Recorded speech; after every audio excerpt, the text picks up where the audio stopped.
If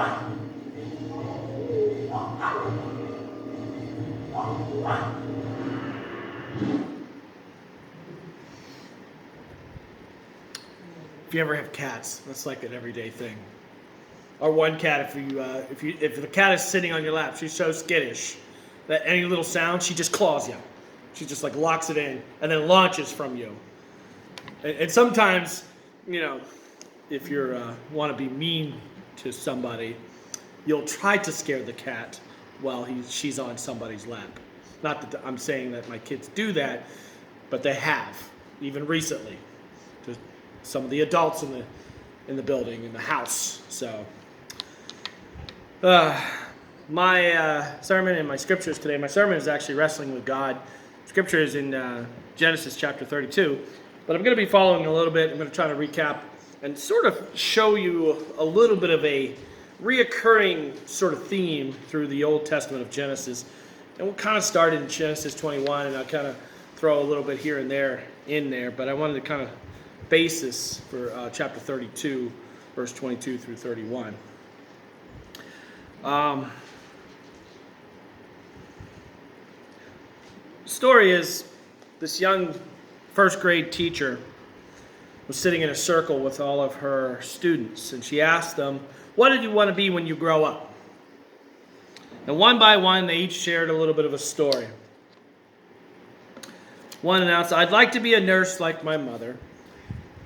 Another one said, "I want to be a banker like my father." Some of them would even say that I want to be like a teacher like you, Miss Smith. Yeah, well, those are the brown noses in the classes, right? The last child spoke up in class and he said, "When I get big, I'm going to be a lion tamer in the circus. I'm going to face those animals with a whip and a chair, make them leap through hoops of fire and obey all of my commands." Seeing in disbelief, the teacher was a little floored and shocked, and most of the classmates were kind of shocked by this bold and brave statement. Then he quickly reassured them and said, "Well, of course, I'll have my mom with me too. She'll be there to help me, just in case." The last couple of weeks, we've been talking about the most central figure in the Old Testament, and that is Abraham, who wasn't named Abram at the beginning of time, and then later changed to Abraham.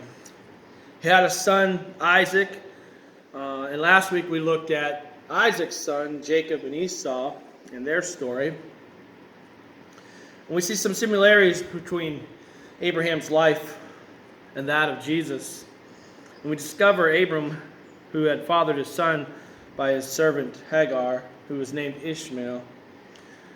And after that event, God had changed his name from Abram, which meant father of your land, to Abraham, which meant father of the multitudes. And in Genesis 21, we learned about Abraham at about the ripe old age of 100, virile and young, to become the father of Isaac. And we again read about his love for Isaac. We also learned about Abraham's love of worship. A few weeks ago, we talked about Abraham's worship as to how he prepared Isaac for sacrifice. And God, in chapter 22, Genesis, never intended Abraham to endure all these pains of the suffering of the loss of his son, even though God has done the same himself. You see, the story is never about God's plan of suffering and tragic loss. And we do go through that. And we do suffer, and we do loss. But God is with us in that suffering, not because he plans on those losses or want those things, but because he knows the loss and the pain of loss. Moving on into Genesis 23, we see that Abraham's wife Sarah was being sort of disguised as a sister. Now, I want you to think about this. We talked about these couple stories. There's a lot of recurring things that happen about Abraham, his wife, Isaac, and his wife. And we also see the same thing happen with Isaac's son, Jacob, as well. So these, and continuing on, we're going to get through all these stories here, but really, I want you to understand something. Abraham tried to pass his wife off, Sarah, as his sister because he didn't want to get killed while he was in Egypt. Now, this is all like a soap opera. If you really read through the Old Testament, it's like a soap opera. And so this is in chapter 23. And in his mind, he thought, well, if the Egyptians are, they're going to try to kill me in the famine, and they're taking all these people, but if I should pretend this whole thing, the Palestinians, it was just crazy. And then Isaac's wife, Rebekah, was much like Abraham's wife, Sarah, who couldn't have children. For some reason, this family line that's so important couldn't have kids. And they lied about things. That was in chapter 24 in Genesis. But then, again, too, later on, Isaac also tried to pretend that his wife was his sister. I mean, you couldn't write this in a soap opera, could you? I mean, it would eventually, like, you hear that, and then there would be the music go, oh, and it's like, oh, and they get close up to the guy's face, and they're all shocked. The shocked look.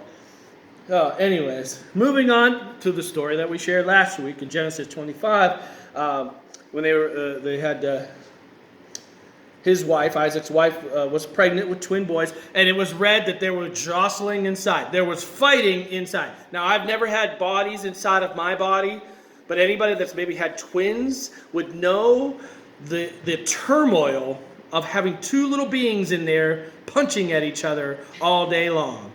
I remember watching our own twins in a sonogram, and they would do this at their faces with their feet, kicking at each other. I could just imagine that feeling all day long. And well, this is the same description that was given for Jacob and Esau.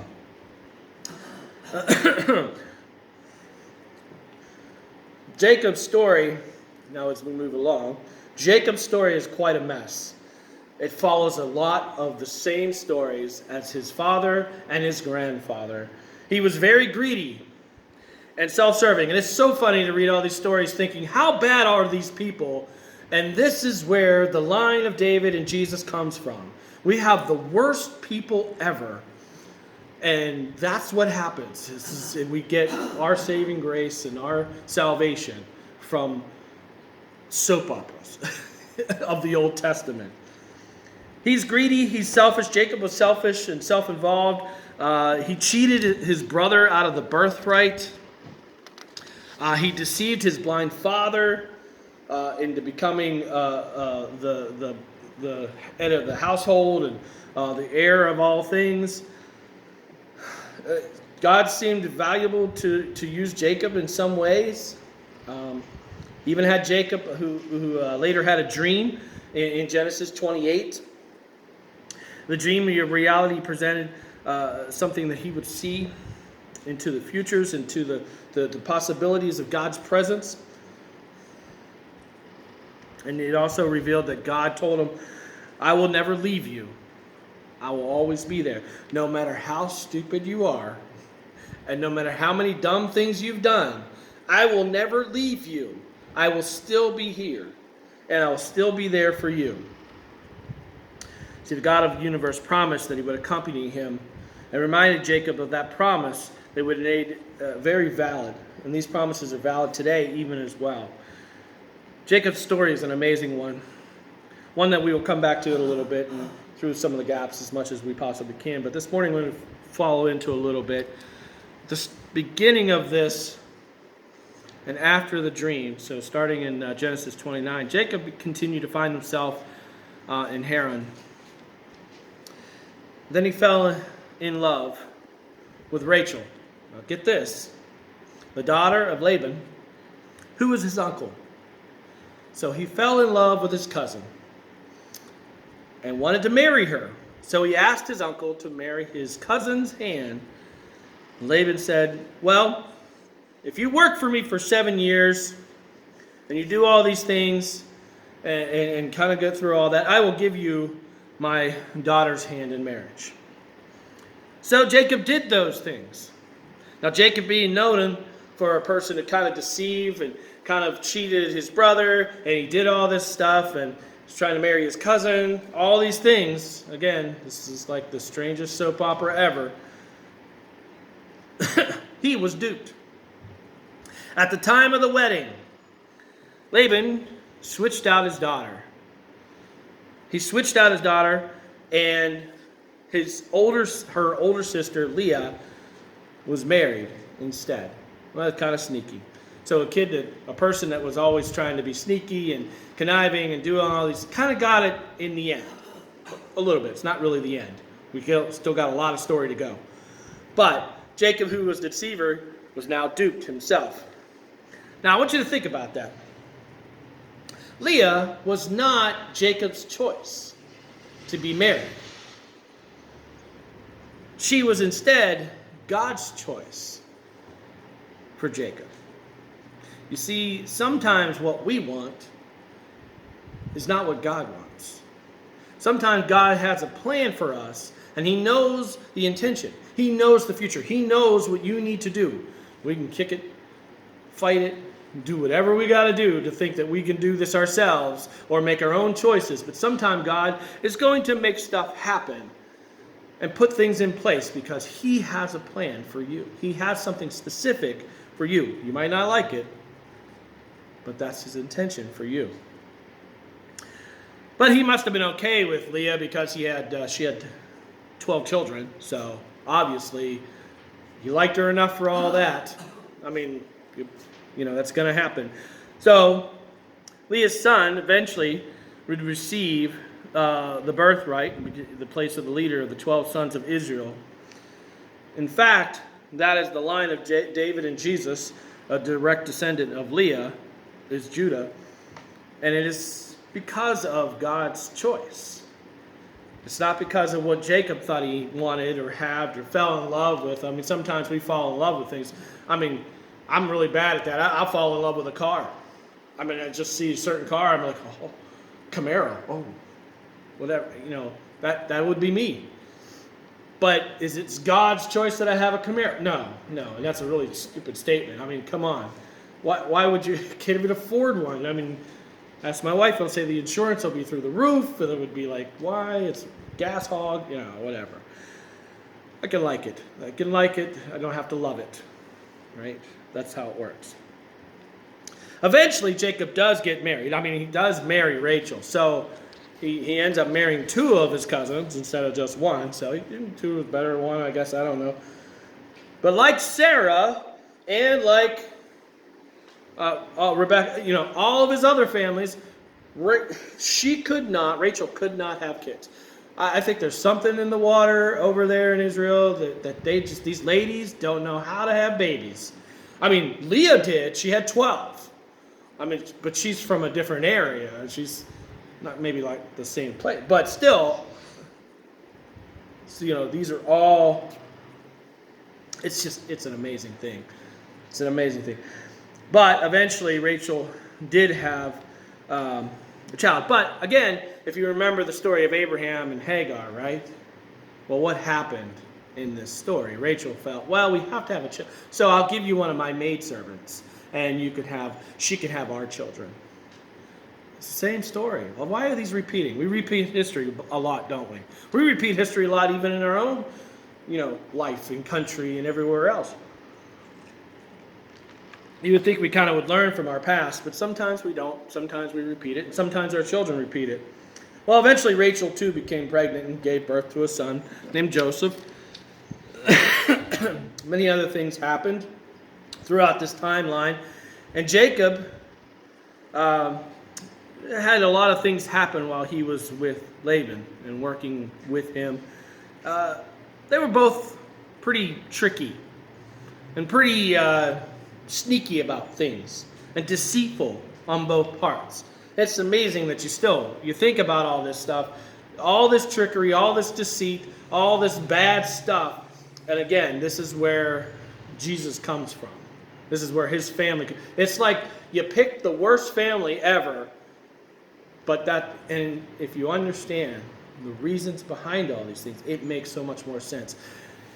In our culture, when we look at things, we want the perfect, beautiful things to worship, to see, to go towards. But sometimes the rejected, the thrown away stones, the thrown away pieces are the ones that become the saving grace, the ones that work, the things that work the best. It's an amazing story. It's amazing how all this falls into line. So, eventually, Jacob felt that he needed to go, and he maybe needed to go back home. And, he had to go back home, and you guessed it, he had to go see his brother. Now, at this time, there was a little bit of a struggle. You think about what has been going on. There has been a battle, and you remember there was a time in the past that Esau actually said, I will destroy you, Jacob. I will tear you down, rip you apart, and take you away from this world. Now, Jacob, understanding these things, and he was very concerned and very worried and stressed out. I want you to think about that for a moment. You remember the story about Abraham when he went to sacrifice Isaac. Was Abraham worried? Did he seem, and when you read it, he seemed like he had no worry in his worship. Abraham knew that God would be there in his prep and worship. I don't think his grandchildren and great-grandchildren really held on to that idea. You notice that Jacob was very intensified in his worry and very struggled about it. And after all, the last time he talked to Esau or saw Esau, Esau threatened to kill him. So yeah, he is a little scared about those things. Now, Jacob felt maybe, well, it's been 20 years. It's been 20 years. Maybe he forgot about it, or, he's mellowed out a little bit. He's older. He can't move as fast as he used to. He can't, throw the kick. His right cross is a little weak. Whatever it is. So maybe the anger has kind of, the grudge has kind of fueled down and burnt off. The night before he was supposed to meet his brother, Jacob sent his wife and his maidservants and all 11 of his sons away and all the possessions across the stream into the other camp. So that once again Jacob felt himself alone, nervous. And at nighttime, a man wrestled with him until daybreak. Jacob struggled with all of his strength to fight back. And at first he thought, this must be Esau. He came to find me. He's come destroy me. Or perhaps someone sent by Esau to murder and kill in the cover of darkness. But as the struggle continues, Jacob comes to realize it's not Esau or an assassin, but instead it's God himself. And Jacob draws on every ounce of his strength and energy within him to refuse to stop until God blessed him. Who was this man? Who was this person that was fighting with him? Could have been Jesus. Could have been an angel. See, this man, God, does bless him, and part of that blessing, God changed Jacob's name to Israel. And with the meaning of Israel, it says, he struggles with God. And to this day, that Jewish nation in Israel, that is the namesake, still as a nation struggles with God. I think all of us, under that umbrella of Israel, still struggle with God. We are self-focused, involved in our own thing. I mean, we do great stuff, but sometimes we really lose the point. That we struggle with God, and we battle with God, but in the end,